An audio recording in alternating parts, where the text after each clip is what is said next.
putusan Ferdy Sambo yang diskon 50% dan kawan-kawan, tapi di waktu yang sama saya ditetapkan dan tertangkap. Balas dendam, pengacara penjeblos Ferdy Sambo ke penjara jadi tersangka. Nama Kamarudin Simanjuntak naik daun usai melawan mantan Kadif Propam Ferdy Sambo yang merencanakan pembunuhan Brigadir Joshua Huta Barat. Dirinya semakin dikenal publik usai berhasil membongkar skenario Ferdy Sambo.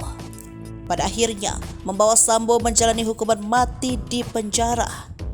Namun, kini Ferdy Sambo selamat dari hukuman mati usai mengajukan permohonan kasasi ke Mahkamah Agung. Ferdy Sambo lolos dari hukuman mati setelah Mahkamah Agung meringankan vonis menjadi penjara seumur hidup. Namun apesnya, mantan kuasa hukum Brigadir Joshua Kamarudin Simanjuntak jadi tersangka dalam kasus pencemaran nama baik di Gedung Barreskrim Polri pada Senin 14 Agustus 2023. Kamarudin Simanjuntak diketahui ditetapkan sebagai tersangka atas laporan Direktur Utama PT Taspen ANS Kosasi. Laporan terdaftar dengan nomor LP-B-1966-SPKT-Polres Metropolitan Jakpos Polda Metro Jaya.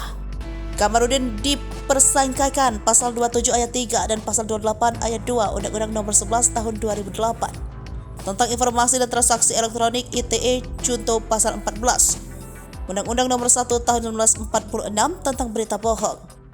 Dikutip dari tribunnews.com, Kamarudin hadir dengan didampingi puluhan pengacara lain dan pendukung ke Barreskrim Polri. Kamarudin mempertanyakan soal status tersangka yang diselamatkan kepadanya. Hal ini karena saat itu dia tengah menjalankan tugas sebagai seorang pengacara yang membela kliennya.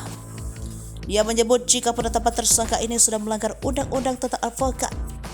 Sementara itu, kuasa hukum Kamarudin Martin Lukas Simanjuntak juga meminta agar penyidik tidak menahan kliennya usai menjalani pemeriksaan sebagai tersangka. Dia mengancam tim kuasa hukum Kamarudin akan menginap di Barreskrim jika hal itu terjadi. Bahkan dia menyebut ada dugaan unsur balas dendam dalam kasus kliennya itu.